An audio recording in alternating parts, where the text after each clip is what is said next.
मऊ घोसी के माननीय सांसद जी ने जिस प्रकार से मऊ की जनता के आंख में धूल झोंकने का काम किया सदन के अंदर 140 करोड़ लोग सदन की कार्यवाही को देख रहे थे। जिस प्रकार से उन्होंने मऊ स्टेशन के डेवलपमेंट को लेकर के उन्होंने नेगेटिव चीज़ रखने का काम किया, कहीं ना कहीं सुहेल देव भारतीय समाज पार्टी उनको यह दिखाना चाहती है। देखिए, उनको हो गया है दिनौनी, एक रतौनी होता है ना, उनको हो गया है दिनौनी, तो उसका ऑपरेशन होना चाहिए। पहली चीज़। दूसरी चीज़ यह है कि वो एक दिन हमारे साथ आवे, यहाँ पर हमारे साथ आकर के यहाँ की इस चकाचौंध व्यवस्था को देखें। तो मैं भी 2003 से यहाँ आता हूँ, वो भले ही 2000 आए हो 9 में, मैं 2003 में आया था। इसी रेलवे मैदान में मैंने भाषण दिया था और इसी स्टेशन पर उतरा था मैं। तब यहाँ की दुर्व्यवस्था मैंने देखा था, तो मैंने ये कल्पना नहीं किया था कि 2025 में ऐसी व्यवस्था होगी।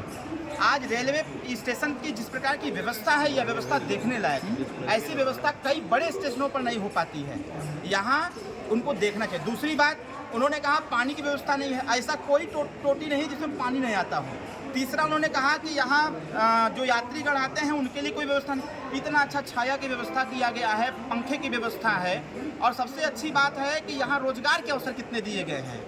मतलब स्टेशन पर स्टेशन के द्वारा जो रोजगार दिए जा रहे हैं उसको भी दिखाया जा रहा है। इसके साथ साथ यहाँ जो ट्रेनों के ठहराव के लिए व्यवस्था बनाई गई है, उधर कंपार्टमेंट बनाया गया है, कम से कम ट्रेनें ठहराव कर सकें। सारी व्यवस्थाएं, पार्किंग की व्यवस्था जबरदस्त। अभी मैं भी आया, पहले क्या होता थे, सबकी गाड़ी यहाँ तक आके खड़े हो जाते थे। अब ऐसी व्यवस्था बन गई है कि पार्किंग की व्यवस्था उधर हो गई है, मोटरसाइकिल की व्यवस्था हुई है। रात इस स्टेशन पर आने के लिए खोजना था कि रास्ता किधर है। यहाँ से लेकर के मुख्य बाजार तक, लगभग यहाँ से आधा किलोमीटर दूर तक दोनों तरफ का चौड़ीकरण किया गया है, पैदल पथ बनाया गया है, मार्केटिंग किया गया है, अच्छी अच्छी लाइटें लगाई गई हैं। ये सब नहीं दिखता है क्या? एक्सीलेटर की व्यवस्था हो रही है, सारी चीज़ें तो हो ही रही हैं। इसके साथ साथ यहाँ उन्होंने कहा कि भाई साहब, यहाँ एक रेलवे फाटक है, वो हमेशा जाम लगा रहता है। तो यो तकिया खोल के देखो कि वो पे ब्रिज बनता, वो ब्रिज बन रहा है कि कोई दिक्कत ना हो लोगों को।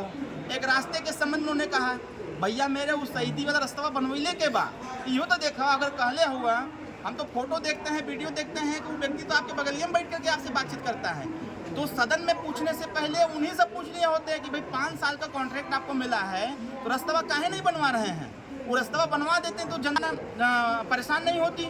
लेकिन मैं जरूर कहूँगा, आज इस स्टेशन से, स्टेशन की व्यवस्था देखने लायक है। सदन से जब कार्रवाई खत्म हो जाए तो इस बार ट्रेन से आवें और आकर के एक बार फिर से इसका निरीक्षण कर लें और देख लें कि यहाँ की कैसी व्यवस्था है।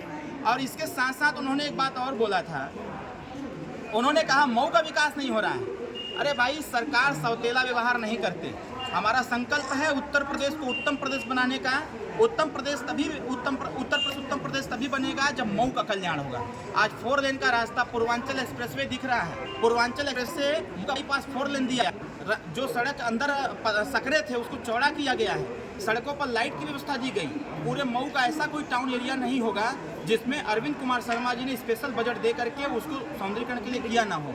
ग्रामीण क्षेत्र में चला जाए, जीरो पॉवर्टी स्कीम, गांव के रास्ते को जोड़ने का काम माननीय ओम प्रकाश राजभर जी पंचायत राज विभाग से कर रहे हैं, माननीय केशव प्रसाद मौर्य जी कर रहे हैं अपने ग्रामीण विकास के माध्यम से।